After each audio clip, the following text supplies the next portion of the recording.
evening and welcome. You're watching NewsX with me, Rukmani Vishwanath. 14-year-old Ruchika Girhotra is not alive to see the man who molested her put away in jail today. It has been a battle of 20 long years for the teenager's family to see the perpetrator who outraged their daughter's modesty and made their lives a living hell be finally brought to justice. A court today sentenced SSP Rathod to 18 months in prison. The two-decade wait for justice has left a bittersweet aftertaste. While Ruchika's family may finally be able to move on, for many others in this country, it is a grim reminder of the long and often arduous road to justice.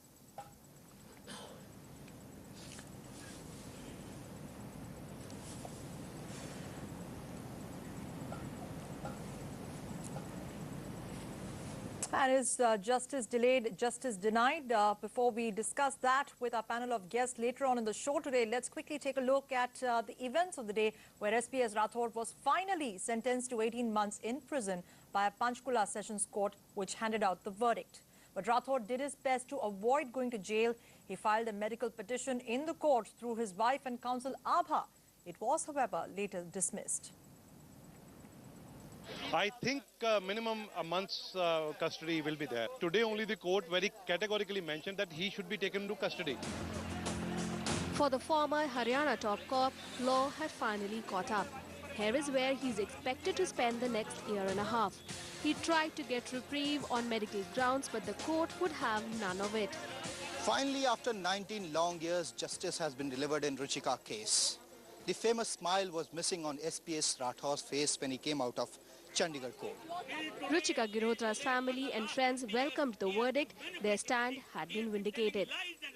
Yes, I feel fully satisfied by the verdict. We had applied for enhancement of punishment, which has been done. It hardly matters if it is 2 years or 1.5 years. At least our stand has been appreciated by the court. That enhancement is required. We are proud of judiciary.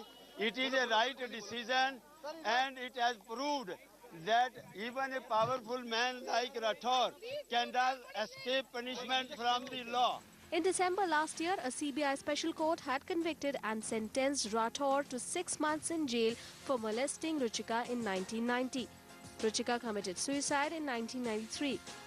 Rathod can now appeal to a higher court for bail, but he'll have to spend at least a month behind bars. Clearly, the relief was palpable on his face, as the court today showed that the law is not just mere sections trapped within the pages of the IPC, but an institution meant to uphold justice. With correspondent Vishal Monga and video journalists Pavan Chaudhary and Deepak Ahluwalia, this is Jabaki Borthakur in Chandigarh for NewsX. And NewsX's correspondents hit the streets of Delhi for public views on the 18-month sentence dispensed to SPS Rathod. Most people felt that he deserved a harsher punishment. No, she needs justice. 18 months just won't do. And for him, it's like once again, he's going to walk away from court smoking. Obviously, it's too late for, and the blame goes to our, judicial system of our country. First of all, it's very, very late, pretty late. And then it's insufficient. It took so long, since 1993. Now they're deciding, and it's 18 months is not enough for something that he's done. And that is the big question. Is justice delayed, justice denied? Can a judiciary which doesn't dispense justice within one's lifetime be called effective? Is there a need for drastic changes in the judicial system? To share their perspectives with us today on these issues, we're joined by Majid Memon, who's a senior criminal lawyer from Mumbai, and of course Smriti Irani, National Secretary of the BJP, also joins us from Mumbai. Very warm welcome to both of you. Thank you for joining us on NewsX. My first question to you, Smriti, it's been a 20-year wait for justice, and the verdict, although in favor of Ruchika, is this really justice?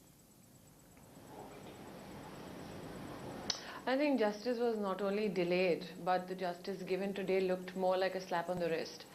For a girl who lost her innocence, for a girl who fought against a man who used his position of authority to not only commit injustice against her, but her entire family.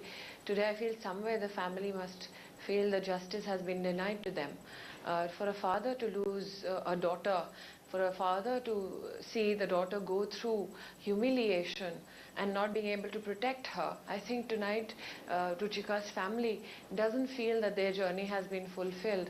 But I feel that when I heard the people on the streets of Delhi speak about the judgment, somewhere there was a dissatisfaction amongst the citizens of the country, because they looked upon this case as a case that would set examples, especially about people who use positions of authority to abuse the law. And somewhere I think even citizens today felt cheated. But that in no way I would like to imply that I blame the judiciary. I think the law needs a closer look. The law needs an amendment and a review. For the law to presume that molestation should only carry a maximum sentence of 2 years, I think is not good enough. Molestation is equally damaging to the psyche of a child, of a girl or a boy, and I think that law needs to be looked upon very seriously and very closely. Right. In fact, Smriti, I'll come back to you on that one in just a bit. Let me go across to Majid Memon, who is also with us. Mr. Memon, as Smriti was saying, the citizens from the mood check that we have been doing with people across the country, not everybody is entirely satisfied with the fact that it has taken 20 years for the verdict to be passed, and maybe it is too little too late. But what are the options now for SPS Rathore? He is obviously open to appealing to higher courts. What is the likelihood that he might actually get relief from a higher court? No, before this question is answered, which you are pointing at me, I may say a couple of sentences on what Smriti has said now, and you have question on that.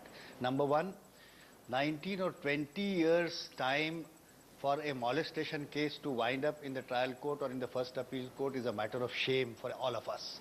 But for this, only I'll correct that it is not judiciary that is to be blamed, because this case was not born, it was not taken cognizance of for almost a decade. That is because of the failure of expression of, sense of duty by the bureaucrats, by the policemen, by the local authorities. Because see, unless a case goes to the court, you can't blame the judiciary. This case has seen the light of the day. It was born a decade later already. So that is one thing. But now, shamefully, any person, any girl who has been born even after the incident of this molestation has turned adult today. Can you not imagine this? That, you have to wait for 19 years and the man does not get even 19 months sentence. It is ridiculous. But this is only a partial success in this fight by the whole nation against this atrocity to an innocent girl who was not only dishonored but who also lost her life. So therefore, this is not the all that is required to be achieved or that is being achieved. I am sure like-minded people who are all struggling to throw their weight behind Ruchika's people would ensure that even abatement to suicide, there is ample evidence. There is a lot of material to suggest and make a clear manifestation that the man who committed the crime was a powerful man who abused his public position and then went to any extent to ensure that the abatement of case is also not registered. Right, Mr. Memon, you hit upon a very important point. Let me come back to you on that one. You mentioned that, Mr. Memon, you mentioned that justice which is not dispensed within a fair period of time is really ineffective. That's something that we all agree on. Do you think that there's a drastic need now for some amendments, for some new legislation to amend judicial process and bring about new reforms? No, true. That's right. No, but you see, let me also make a little correction on what we have heard from Smriti, our friend. See, it is not just molestation case. Delay in the disposal of any criminal case. There are serious offences of murder, rape, etc. Whatnot. In our country, offences are being committed day in, day out. For every criminal offence, comparatively molestation is not that serious. But of course, that does not undermine the gravity of this case. This case has unique highest proportions, I must say. That apart, I am just generally telling you that our criminal justice system must not take so long. One ray of hope is the latest Kasab's case disposal, which is over within less than 2 years. I must compliment, and now the Supreme Court has been repeatedly stressing and emphasizing and expressing its anguish on delay in dispensation of criminal justice, because justice delayed, as all of us know, is justice denied. It results in failure of justice. Okay, let me come back. Let me come back. Giving, let me go back, Mr. Menon, to Smriti. To the second On generation. the point that you made, that the rich and powerful often get their way. Smriti, there is a perception in some of the most high-profile cases that we have actually seen that a lot of rich and powerful people, Smriti, manage to get away, manage to prolong the case, and the ordinary citizen access to justice is very expensive. Do the rich and powerful get away in this country still? Is the judicial system really failing the average citizen on the street? No, I think it's not only about the cost which is connected to delays in the judiciary or the judicial system and justice that is delayed. I think there are 2 points that need to be reflected upon. Mr. Menon had rightly said that, you know, molestation is not looked upon as a very grave crime.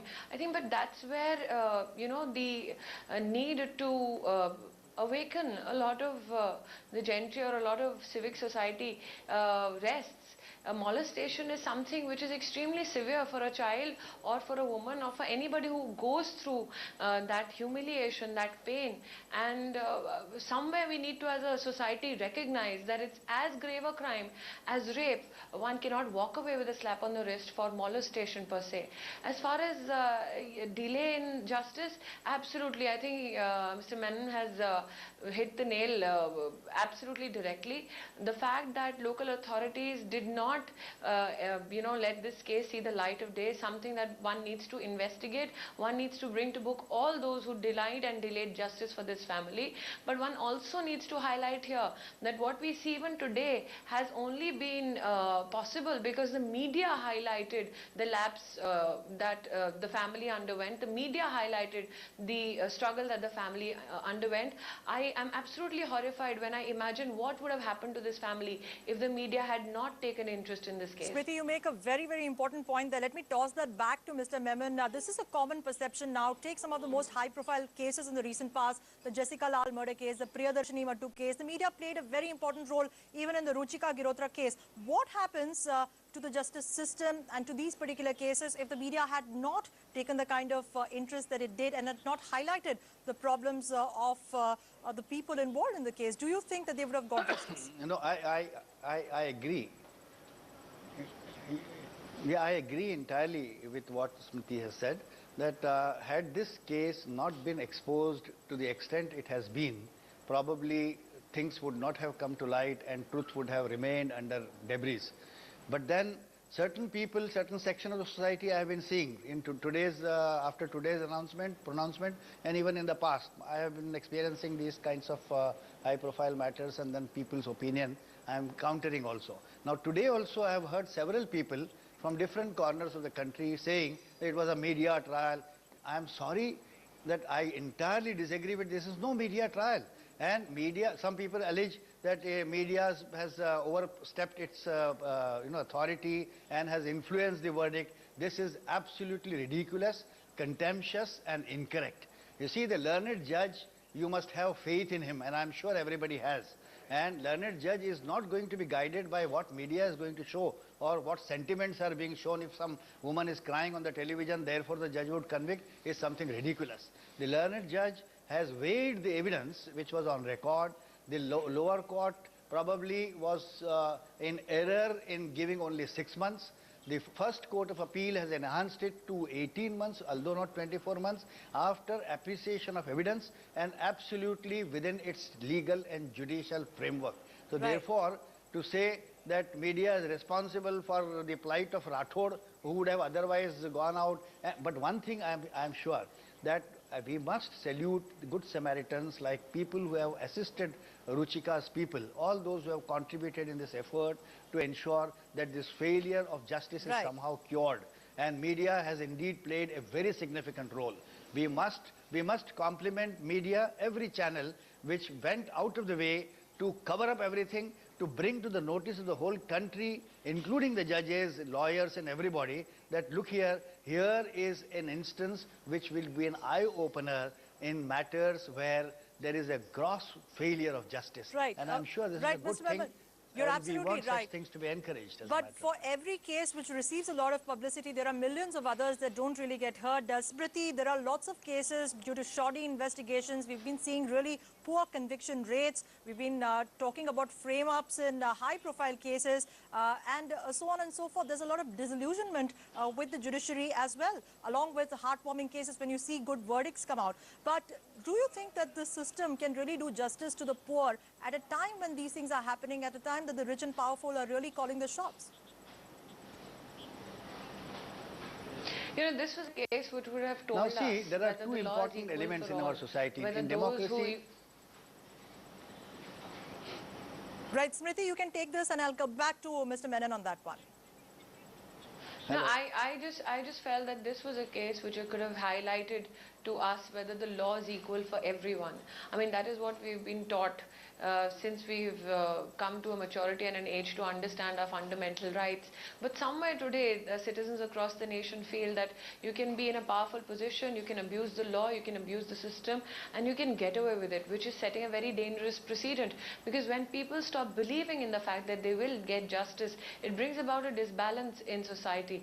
But today, I think for all those cases which go unheard, for all those cases which haven't seen the light of day, or for all those cases that the media hasn't caught on to, it's we as citizens who need to take it up. It's we as citizens who need to push, because for all said and done, Ruchika's family, like Mr. Memon said, was assisted by friends, by people in their immediate social environment, because of which they lasted in this 20-year long battle. So we as citizens need to take up an initiative. If we feel that somewhere justice is not being done, we need to highlight it and we need to fight it through.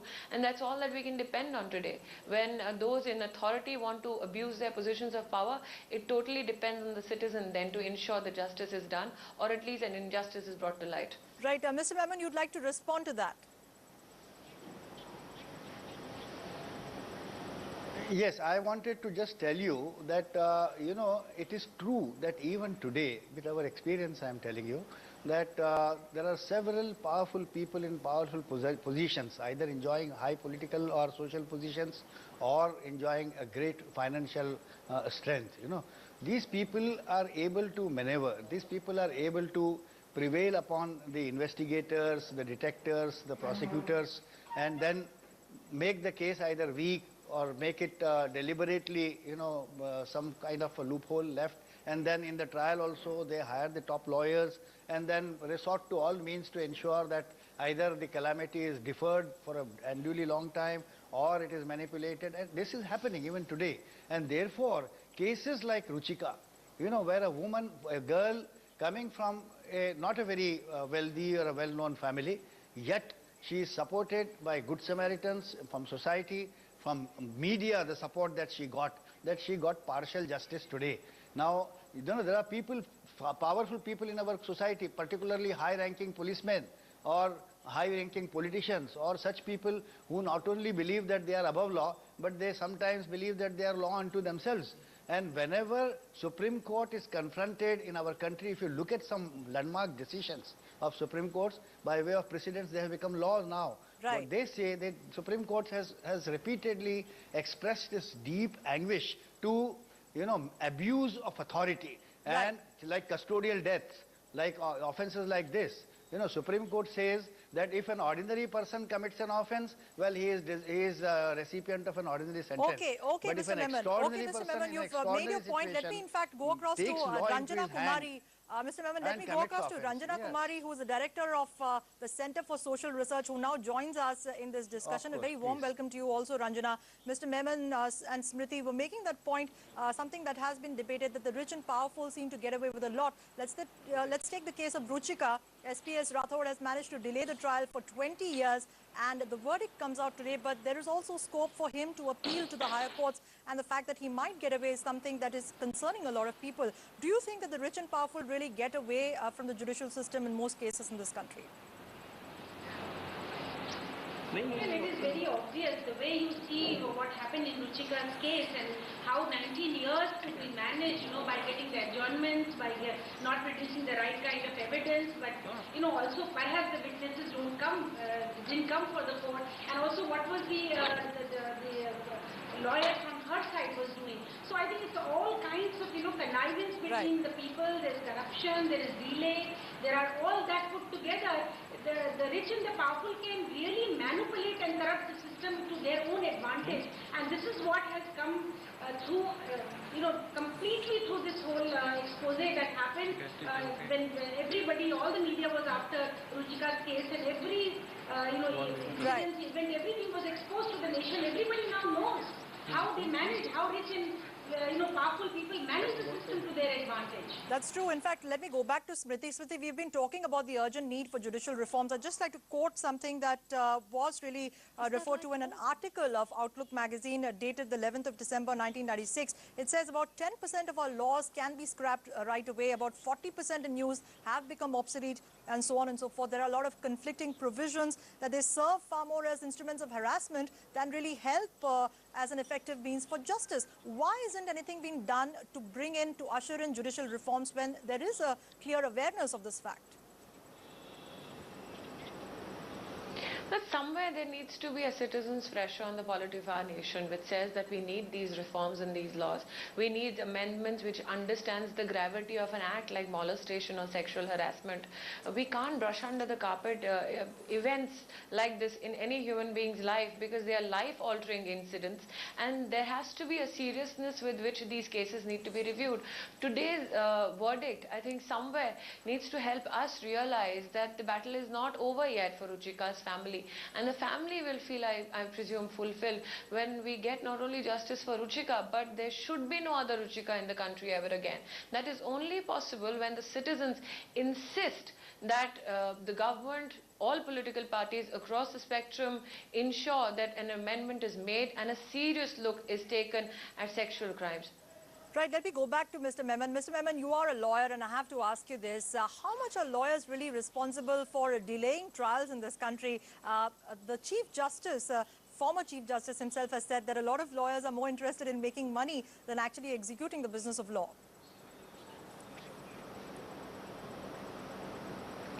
No, well, that is true. A lawyer does his business. His profession is his bread. So he would just also apart from assisting the court, would consider his own personal interest as well. This is natural and common. But then, why should lawyer be given a long rope? The courts have to control. The courts must refuse adjournment.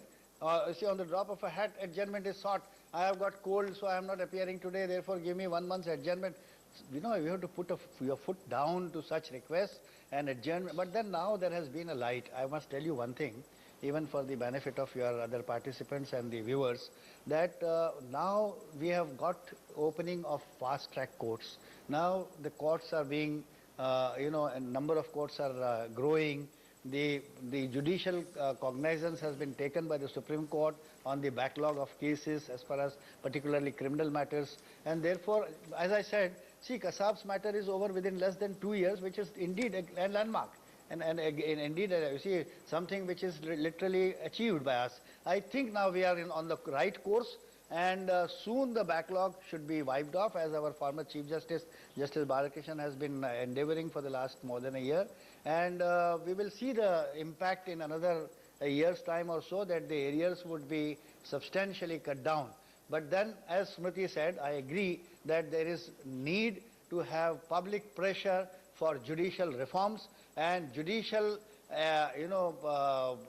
shortcomings must not be taken lightly, because judiciary is not a productive wing of a commercial state. Right. But then society where liberty is to be protected, where security of women and weak people is to be ensured, where you see, liberty is more than life.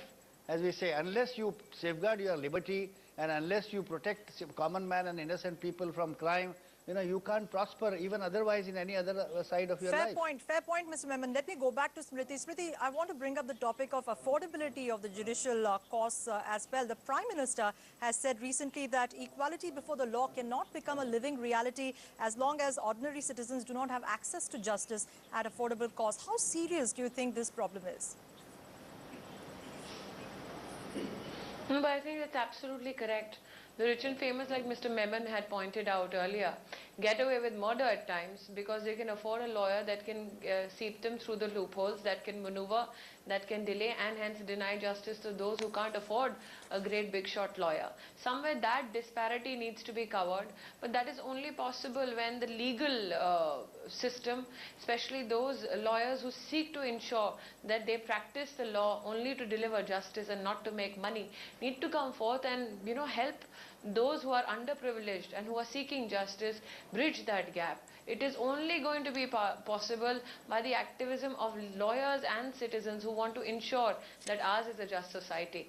Right, Smriti, also I'd like to point out to you on the 6th of May, the Andhra Pradesh High Court Justice V.V. Rao had said that the Indian judiciary will take no less than 320 years to clear the backlog of some 31.28 million cases pending at various courts. At this rate, what is the real hope for justice? Well, we can only hope. They say, ummeed par duniya kayam hai. We can only hope that the backlog is something that the judiciary tackles at the earliest.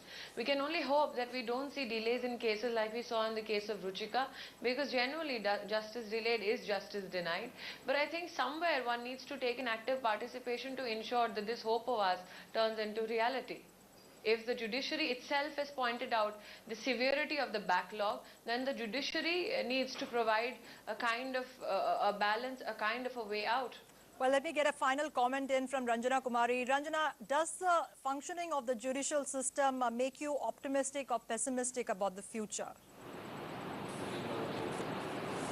Well, I think we have to be always optimistic about the future. We cannot afford to be pessimistic because after all the country is democratic, our country is, we have rule of law. But the way at the moment insensitive judiciary that we are experiencing, and I think if they want, they can really, create systems by which the justice can be hastened. They can give justice through fast-track courts, but their fast-track courts are not operational everywhere. And I think fast-track courts should be created, and all cases in relation to women's crime against women should be all transferred to the fast-track courts, so women can get justice in the country. Otherwise, I do not know how many Ruchikas are there and suffering in silence, and courts are really being insensitive.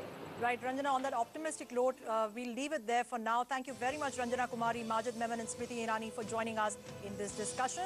Let's go into a short commercial break now. We're back with all the top stories and headlines on the other side. Stay with us.